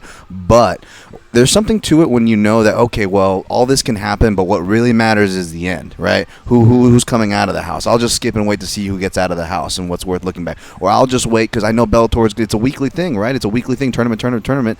I'll just wait to the end, or when we get closer to the end before I start tuning in. But if they go with less is more and they invest into actual making it an event out of things, the things that we keep asking the UFC to do with their saturated schedule, I think there's a market that Bellator could take. You know, they could capture that imagination of the market, especially since they have the names of the eras we're talking about, right, guys? Yeah. The names are finding their way there, so they have the tools. It's more about the approach, I guess, right? Yeah, guys. You know, I think I mentioned this before, and I haven't. If I haven't, it was with another junkie or with Goes. But looking back, the tournament actually produced names, contenders, because True, when you yeah. look back, you thought, well, shit, the motherfucker won 3 fights, you know, in 2 months. He deserves this shot. There was no way around it, you know, and plus that frequency of fights, isn't that what we tell the UFC fighters? Yeah. Okay, you've been gone a few years. You're going to step it up in 2018, and maybe, and they all get amped up. Yeah, man, I want to do 3, maybe 4. Well, guess what? Like, why do you think, if I'm not mistaken, OSP had lost 3 in a row, and not much was being talked about. But all of a sudden, he hits these two like within 6 weeks, and he may be doing one more in at the end of the year. So you start getting OSP and the Von Flu or the Von Prue choke thrown at you, and the vicious KO against Corey Anderson. All of a sudden, his name's at the tip of your tongue. Well, who do we do? What do we do next? For this guy. Well, how about OSP? That's the way it works. You have to be in the public's eye, and those tournaments did do that. The tournaments made Eddie Alvarez an even bigger name. The tournaments made Michael Chandler an even bigger name. Made Douglas Leva an even bigger name. Joe Warren. A lot of the Daniel Strauss. Yep. And really, some of the homegrown are taking a lot slower to develop this way. Now, that said, Scott Coker has every right to go, didn't I make Strikeforce? Shut up. Okay, I would accept that. But at the same time, the way things are moving right now, you can't let the UFC just continue to distance themselves from you guys. Otherwise, no one else is going to care. You know what I mean? At some point, you have to do something to either close the gap or come up with some unique twist. And I'm thinking, stack your cards, and then the ones that don't matter, make them tournaments then. And let's get back to the tournament. A lot of people really do like the tournament format. How about a heavyweight title? Oh, Well, one of those. Yeah, right. Just make that a big event and make sure people know Make about it. Big, dude. Yeah. Yeah, but we've been saying that one for 2 years, That's and true. we still haven't done it. So I'm in goes, but either they're not warm to it or what. The whole Minikoff, he's under contract or he's not. And, literally, they have Lashley, Nelson, Mitrione, Congo. A couple of these guys are going to be like 48 by the time they figure it out. They're already, some of them are already kind of old. So let's get this thing going. Javi Ayala, give him another chance. I don't care, whatever, man. Get 8 guys, 2 subs, run the fucking thing. Let's have a world champion at heavyweight for Bellator. Yeah. All right, I digress. Let's No worries. get to the call. Marco from Waco, what's up, buddy? Marco from Barco, che pasa? What's up, man? What's up? Hey, you guys were talking about when they split that performance of the night money. First of all, Ricardo Ramos made the Sports Center's top 10 that night. That doesn't deserve 50,000. And if they made 6.2 million on the game, and according to Dana White, they went over 1 million pay-per-views, can they fork out an extra 50,000 just for the magic? Tell me about it. Tell me about it. They've done that before, and that would have been the right thing to do than to split 225s. Especially because, again, like you said, the show was trending high, the gate was solid, the buzz was there. That would add to the buzz. That's another story. That's yet another. A lot of times Dana gets slammed. Well, that's the opportunity for the writers to write, hey man, the UFC stepped up or whatever. And of course, the fighters that get it, they're tweeting about it. It's good business, and it doesn't cost them, I don't believe, that much more off the top, in my opinion. Yeah, it made them look stingy, man. Dana White make an interest a lot more money than that, man. Whatever. When it comes to Michael Bisping, 2 names are floating around for his last fight in London. One is Machida, but the other one is Beetle Belfort. And I like the Beetle Belfort because they got a history together. There is some beef, and I think it's a very winnable fight for Michael Bisping. And one last thing, dude. The one champion we haven't heard about is Stipe Miocic getting no respect. I keep hearing about Francis Ngannou, and what Steve Ngannou, like he is the champion, he hasn't done shit yet. And I see that he faces freaking Stipe runs him over. Because all that muscle, Stipe get him to the ground, tag him out, and beat the shit out of him. So let's show some respect to the heavyweight champion of the world, and let's keep talking about Ngannou being like the next coming of Jesus. He hasn't accomplished shit yet. Peace out. All right. Damn. Well, the one thing you can hold against Ngannou is he hasn't fought that big name yet, but that's what Overeem is. So if he gets by him, he will have deserved the shot almost by process of elimination. Kane's hurt. JDS is in some trouble. Rothwell's finishing out his thing. Barnett, same thing. He's in a pickle. Verdum, he had some losses. So, I don't know. Goes, you were going to chime in? No, I was just saying, Marco's spitting some venom. Ngannou's not really much of a shit talk, so most of everything that comes out is from us, wanting to see more of him. But I agree. I still think he's maybe that. I would go as far as like 2, maybe 3 fights away from really being a guy to. He can give Stipe some problems, but to be a seasoned veteran in a title fight like that and really take control, I think he needs a little bit more experience. I agree, and I will co-sign with Marco, though, on the pay. UFC gets top 3 gate records in their first 2 visits to the most legendary venue in the world. And, we'll kind of retrospect with the bonuses. Just look no further than Louisville. We're going back to Louisville soon, right? They just announced it. Was the last time we were in Louisville, was that Campman and Diego Sanchez guys? Wow, can it be? And he bonused them both, right? Yep. 100 grand or something like that? Yeah, I remember, again, we had 2 things we talked about this show, controversial decisions and bonus money, and that was a day where UFC could flex in both departments, right? And they kind of were able to kill 2 birds with one stone. Of course, they weren't able to change the official record, but that went a long way with the fans, and I'm sure it went a long way with Martin Campman and Diego Sanchez's bank accounts. And I believe either today or yesterday you brought up Shogun and Lyoto, and I think you were referencing the fight in LA, UFC 104. And in that one, backstage during his vlog, he tells Shogun, I'm going to pay your taxes, which was resulted in about an extra $100,000 bonus that he gave just because that turned out to be a great fight. Shogun didn't really perk up. That's why I think Dana went out of his way to say he realized it's about 100 grand. But regardless, the guy had just done battle. That, and then let's not forget at the end of UFC 217, Dana's in the back saying biggest year ever by far. Yeah. So there's money there, man. Like I said, it just would have been a good chance. Or you know what? Give all 540, but 2 guys, 25 and 25. Divide the 200 grand by 5 and give them all 40, or just fucking put the 250 out there. Do it that way. I don't know. Yeah. One more call, Scott from Utah. What's up, Scott? How you doing? Scott A. Scott from Utah, you there? Yeah, I'm here now. What's up, boys? What's up, bud? I wanted to go back to Garbrandt and Dillashaw. Given the interaction they've had and watching them on Tough, to me, Garbrandt came across as the dick. But did you hear that crowd chant, fuck you, TJ, during the fight? We did, yeah. I did, yeah.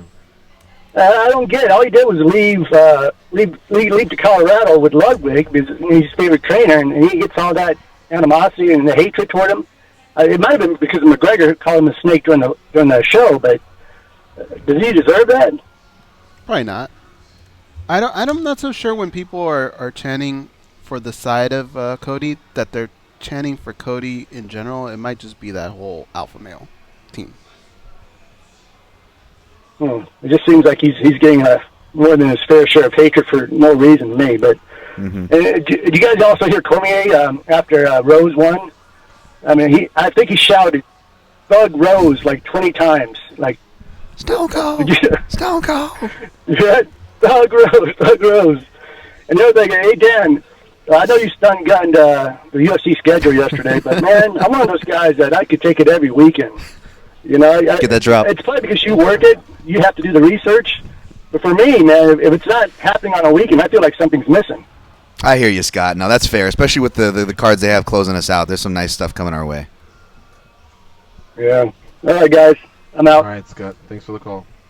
I did hear Cormier. He's kind of addressed it. I think he's just settling into the job. Go listen to Goldberg and Rogan to their first shows, and they sound far different. It's something that you really have to. There's not many people that from day one can sound like how they do, currently. You just got to be a little patient with them. But he said he was at a loss for words. Let's talk to Ben in New Zealand. Make it a quick one. What's up, Ben? How you been? I've been great, Gigi. I know we're going to make this quick, so here's what I'm going to say. There are actually 2 fights on the weekend which further emphasize George St. Pierre's greatness. The main one, of course, was the main event itself, going up in a weight class and beating a top-level opponent in that division, and he's joined that small elite band who, have got 2 world title bouts in different divisions. But also, seeing Joanna fall was just another reminder of just how crazy difficult it is to do what these legends like George's and Demetrius and Aldo, Anderson Silva managed to accomplish. By you defend a title 9 or 10 or 11 times, like so many things can happen along the way to stop that from happening. So when one of these like Ronda or Joanna fall when they're getting up there, it just shows even these greats are even greater, right? Hell yeah, man. You said it. Sometimes you have to just stand back and see the pressure, what it is of the pressure that. Well, you know what? Actually, go look at the people that became a champion and weren't able to defend it once. They're still great fighters. You still tip your hat to them. but you start to see why certain fighters separate themselves from the other, because it's so difficult to hang on to the title. The pressures that come with it, the opposition that comes with it. I mean, it's what separates. I don't want to say the men from the boys, but we'll say the men from the heroes, the icons. I don't know. Good stuff, Ben. Good to hear from you, man. We'll talk to you on another day, and hopefully you can spend a little more time. But I don't, have to go to I the don't break. think we will talk to him. He's going to be too sad from Why what is it? Peru's going to do to New Zealand. That is coming up, right? What is it? Tomorrow goes? No, Tomorrow, Saturday. Thursday, right? Oh, Saturday? Okay. All right, folks. You're listening to MMA Junkie Radio on Sirius XM Rush 93. Stay close. We'll be right back.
You know that scene in Star Wars where Darth Vader tells Luke he's his father? What if I walked in right after with my voice and was like, I'm your Uncle Walter. Can I get a lift home? That'd be crazy, right? Anyway, here are George and Goes. All right, folks. We're back. We're going to be talking to Justin Buchholz from Team Alpha Male here in a couple minutes. And we'll probably go all the way to the end there. So thank you to all that called in and those that follow on the chats via YouTube and Facebook. We appreciate you. I haven't been able to do any shout-outs or take a look at that because kind of in a little situation over here with my little Jack Russell Terrier nipping at me, man. Goes. I don't know what's wrong with Max. He's tripping. You try to bite you again? No, he didn't bite me, but he's just bugging. He wants attention. Yeah, he got fed. I'm just over here doing this thing. That was my dog hey, last let me night. know when we have the green light for our guest. My dog last night kept bugging me too, GG, and just wouldn't let me let me get things done. Sometimes they just do that. Can you just not put All right, peanut guys. butter on your tongue? Oh, good. All right, guys, let's talk to Justin Buchholz from Team Alpha Male. We want to, talk a little bit about the fight that just took place, and also the current situation with Justin, where he may or may not be the head coach still over there at Team Alpha Male. He joins us now on MMA Junkie Radio. What's up, Coach? How you doing? What up? How are you guys? good? Welcome back to MMA Junkie Radio. You're on with George Goes and Dan. Justin, I take a look at I got one question real quick. Are you guys at the sports book in Mandalay right now? We are. The other guys are. I'm at home. I have a knee injury. Oh, okay, cool. Yeah, I didn't know if every show was there. Cool. Okay. Justin, tell us a little bit. I was catching your podcast, and you mentioned that you're no longer the head coach. You're the Muay Thai coach, and I thought, wow, that from what I can tell, because I follow you guys, and I see that there's a picture there where there's like 10 or 12 of your guys lined up, all of them wearing belts. Regional shows, smaller shows, whatever you want to call them. So it's a very impressive photo. Taken last year. That was 17 or 16 world titles. We got the double champ in there. We got a lot of belts last year, 2016. Right, including the world title, including the world title, and Cody was at the head of that. And you were at the helm. You were at the helm, so I couldn't understand why you were no longer the head coach. I know that you had taken some time off to do your fight in Alaska. Congratulations on that. Thank you. But then I guess Uriah Faber has stated that if you want that title back, it's there. Update us on that. Where do you stand right now? I just run a Muay Thai class a week, and I just work with fighters specifically. I don't run the MMA program anymore. Like when we switched gyms from, we were at the old gym, and I think 2 months into this year, we moved to our new facility. The program that I had set and worked on and had coached over was kind of it wasn't really what I was trying to do. There was a lot of other influences coming in, and it wasn't the same. So I don't want to be considered the head of a program that I'm not in complete control of. Is basically what happened. Wow. And in MMA, I think a good foundation, which is your head coach, is key to a lot of fighters. The game's going to continue to evolve, and it's not going to be any different from other sports. If you have a fucking good coach, you pay them and you keep them. You know what I mean? And ask any of the franchises out there in any of the sports. It usually works that way. Would it interest you at any point to either start your own team, or are you happy staying with the job that you have there? I mean, right now I have such deep loyalties to so many fighters on the team. It'd be very hard for me to go anywhere else. But nothing is out of the question necessarily. But we have a lot of business to handle here, and there's fighters here like Cynthia Calvillo coming up December 30th. Darren Elkins is about to make an announcement. And these guys, we've really done some really good work together. So, and then as well as many others on the team. Those are just the two UFC fighters coming up. It's just a position I'm in. I'm just taking it as it comes, and I think it'll work out for the best. Okay. Take us through this past weekend. I know it was a rough weekend for you guys. Cody Garbrandt was on the losing end of his fight versus TJ Dillashaw. How's the night before, or 2 nights before, Lance Palmer won, so good weekend to start off. It didn't end well, but what's the team morale like, and what do you feel like the plan may be for Cody to regain his title? And so everything is it just happened. I actually just got back into town last night at 11 o'clock back to Sacramento, and I just finished a swim workout with Cynthia Calvillo and Jamie Boyle, and just about died. I don't so it's a pretty exhausting weekend, obviously, but so I don't know what kind of morale is going to be at the team, but I'm headed there in about an hour to teach Muay Thai, and we're going to get a good workout. But when it comes to Cody regaining the title, it's honestly just the focus he has to if a focused Cody Garbrandt, man, you saw what he did against Dominic Cruz. You saw what he did last year, and he was on the losing end, like of a kind of a firefight. But it'll be an interesting process coming back. Goes and Dan, Tom, what do you have for Justin Buchholz, our guest? Justin, Cody was pretty effective in the fight. I mean, if you guys had to game plan for a rematch, would it be about just tweaking a few things, or would you have to really come up with a completely different strategy? I mean, honestly, Cody was he was hurt a lot this year. This is a known fact. The fight is won or lost in the gym. You know, outside the lights. Like that's a known fact. So the camp going into it is everything. And with Cody's injuries and what was going on with the gym, I just felt like especially against someone like TJ. TJ is one of the most thickest competitors I've ever seen. As I mean, he will train harder and he will do whatever it takes to win this fight, this competition. He's so ultra competitive, you know. And Cody has that competitive streak as well. But I've never really seen another fighter like TJ who has that kind of just singular focus like that. And to train for TJ Dillashaw for a year, this guy's training just in the gym, just trying to get back everything that he thinks was taken from him or whatnot, you know. And this is the guy we're going to face. I knew we were in for a tough fight, and you know, people would always ask me. They'd say, "Oh, well, what's a tougher fight?" They do the MMA math. They say Cody, you know, humiliated Dominic Cruz and Cruz beat TJ, but that's MMA math. We know that is all bullshit. It doesn't matter. It's the setup, you know, or it's the matchup. So I knew we had a super tough competitor out there, and it was hard to get Cody, you know, get the camp that I felt we needed to deal with someone like TJ, you know, and then you have people saying like, what's the tougher fight, Dominic Cruz or TJ Dillashaw? And I go, what are you talking about, dude? We already beat Dominic Cruz. It's obviously TJ Dillashaw. He's the next guy, you know. But you can get in trouble thinking of MMA math and that kind of thing. Yeah. You know. Yeah, but it is what it is, and with all that being said about Cody's camp, he still almost put away in the first round, and that is a credit to how amazing of an athlete and a fighter he is. Like, you know, he was looking good. He was looking good, and you know, got caught with that kick.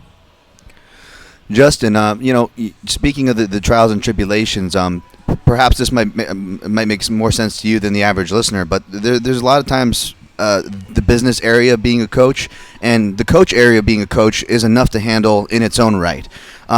Is there any particular, you know, issues? Is it more of a business issue than a coaching issue, or like you said, more of a coaching and curriculum issue than anything, you know, as much as you can divulge upon that? And I guess the second part to that question is, will you be, you know, having some serious powwows this week with Faber and company, you know, about that going forward now that 217 is over, obviously with Cody being your guys' main focus for that?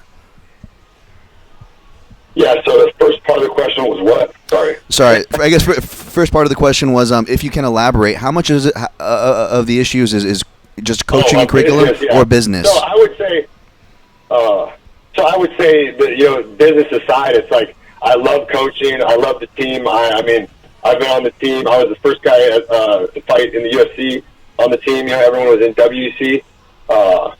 You know, I've done a lot for the team. And so it's not really a business thing. It's like, it's just, you know, I have the standards and the way that I like to run things, and last year was a perfect example of that. And then up until what I was calling the summer of Cam, that's when we went on a six UFC fights in 7 weeks. And I went to every single one. It started with Clay Guida in Oklahoma City, where he came back, looked incredible. And big shout to him. He's fighting this Saturday against Joe Lozon. And for MMA diehards, that you guys' mouth got to be watering to see Clay Guida and Joe Lozon. I think that should be the co-main event or main event. I mean, that is seriously MMA royalty, MMA. I mean, if you're a fan, tune into that fight. So I started with Clay Guida in Oklahoma City, and then Teru Ishihara in Vegas, and this is back-to-back weekends, and then Cynthia Calvillo in Glasgow, Scotland, and then right from there straight to New York. Like, I spent 5 days at my apartment in Sacramento during this time, 5 or 6 days. But I went straight to New York for Darren Elkins versus Bermudez in Long Island, and from there I went to Anaheim for Andre Fili's fight, and then from there I went straight to Mexico City. So it was like you know, it was a pretty exhausting time, but you know, I love that stuff. I feel like that's like, you know, you have to have logistics, and you got to plan it like a battle or like a war. You know what I mean? Like, I got to make 7 weeks. It's like people do endurance races. I was like, all right, let's do it. I was thinking of it like that because we had to switch from time zone, to opposite time zones and deal with jet lag, to different strategies, to different fighters, to me having to be consistently fired up, best week of our lives, every week back to back with a new fighter, and it was extremely exhausting. I've had some good runs as a coach before, like a month straight of UFCs, but man, that 7 week was pretty brutal. But it's what I love to do, and we had great results. And I had a good time. Justin, can I jump in for a second? Justin, can I jump in for a second? We still have a few more questions. Sure. We're going to keep you a couple minutes of OT. I'm just going to do a soft exit here for the Sirius XM audience. We'll join us tomorrow. Stick around 15 seconds. We'll be right back, folks. I'm gonna keep on the run. I'm gonna have me some fun. It cost me my very last dime. If my wind up broke, well, I'll always remember that I had a swinging time. You guys clear for overtime? All right, sorry, bud. I didn't want to cut you off, but that was some pretty interesting stuff because you're right. You do have to get up for every single person. Each fighter, their fight is their most important fight. It's their Super Bowl, and you're traveling all over the world, unwinding, unpacking game plans, jumping in and out of saunas. It was really, really interesting chat, so I'm glad you can stick around a few minutes so you can continue with that I mean, discussion. just think about the laundry issue. Think about the laundry issues for 6 weeks. Are you kidding me? I sweat through like three sets of clothes a day, completely soaking wet, and we're in Glasgow, Scotland. Okay, do your laundry. I'm in Long Island, New York. Do your laundry. I come back for one day. I need to make a switch. I'm like a mafia guy. I make a bag switch at my house. Drop this stuff off, head back out. Right back to the field. But it was brutal, man. But at the end of that, just to finish up on that. At the end of that 6 weeks, I was like Dave Chappelle when they're like, you get $50 million to continue the show, and he's like, I'm out of here. I'm going to Africa. You know what I mean? So for me, it was like, I'm out. I got to go to Alaska, because I feel like I left like a piece of me out there. I need to get that back, and I spent a month up there, and I ended up taking a fight on 5 days, which you mentioned earlier. So it was a good time, and it really rested my soul. I came back way more powerful. I was eating fresh blueberries and Alaskan salmon, right out of the ocean, and it built my power back up. But I'm feeling good and ready to coach and get that title back and get another title, Right. And so let me ask you one more time. And again, we're not trying to start anything. We're just curious. But with Faber doing the interview where he left the opening for you if you want to be the head coach, does that not interest you, or is that a little deeper than what you can discuss? I guess. I mean, it's just like I said, anything is possible, and I'm taking it day by day. But I obviously have plans and goals in the future, like every coach and every fighter should have, right. and we'll see how things play out. The thing is I mean, it wasn't my first year last year. That's like the culmination of 10 years of a decade of coaching. I did Chad Mendez Aldo 2, Chad Mendez Aldo 1. We're talking 8 years ago. I ran these camps. I admitted down. I did the strategy. Joseph Benavidez challenging Demetrius Johnson. I mean, how many title shots? Dominic Cruz, Joseph Benavidez, Dominic Cruz, WC. I cornered like to think of this is it's pretty interesting. I cornered Carly Valencia versus Dominic Cruz probably a decade ago in WC. It was Dominic Cruz's first fight at bantamweight, and he had never lost until I cornered Cody Garbrandt December 30th of last year versus Dominic Cruz. Which ended up being 32 rounds against Dominic Cruz, me in the corner. It's pretty crazy how I've been here. It wasn't my first year coaching. I've just been coaching behind the scenes. I run these camps, and other coaches would take credit for it or whatever. It wasn't an issue to me because I was competing at the same time, and I just got put in these positions. I was the guy that cornered everyone. Cornered Danny Castillo his entire career, like Chad Mendez almost his entire career. I was there for these fights. I had that experience, and I don't know what I was talking about. I just started bragging about myself. My bad. No, not at all, man. You're just kind of taking us down history lane. It's all very interesting. I was just asking if you thought maybe you and Faber would, after hearing what he said, may sit down and hash this out, or just so that you get that title. Because I like I say, I think there's, we're turning the page here on a lot of things, not just fighters and generations of fighters, but the same thing with coaches. There's like, for example, Mark Lehman. He lived in Vegas for many years. We respect him. We got to know him very well. Once him and Johnny kind of, parted ways, we haven't really heard much. And so we always wonder, well, who's the new wave? And I always identified you as one of the fighters that's a new wave of coach. Same thing with Mike Brown over at American Top Team. That fucking guy's in a lot of corners as well. And so a lot of you guys are former fighters. MMA. What's that? That's the hardest working man in MMA. If I think about going to UFC, he's already there. He does not stop.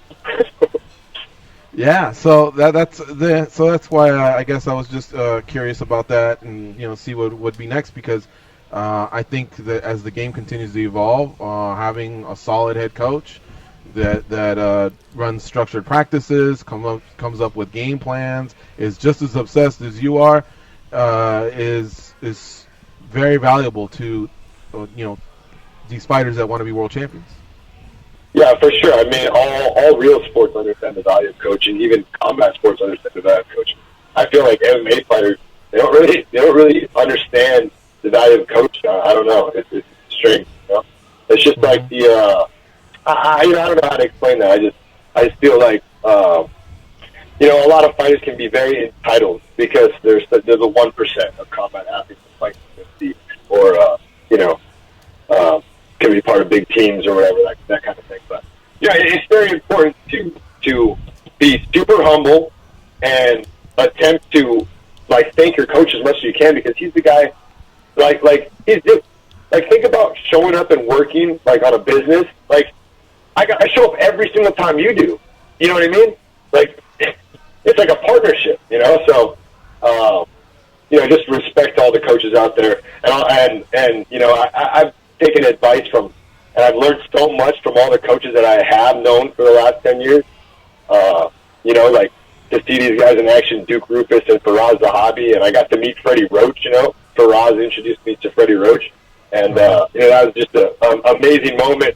He's sitting there, and we're talking about the Olympic boxing program in the Philippines. We're sitting at weigh-ins watching Cody face off with TJ. Just man, I just gotta say, I love martial arts and everything that I've had, blessings. Well, not everything, but most of the blessings in my life are from martial arts, and I martial arts before everything, before business, even before friendships. It's like I was in facing off with TJ Dillashaw and his family.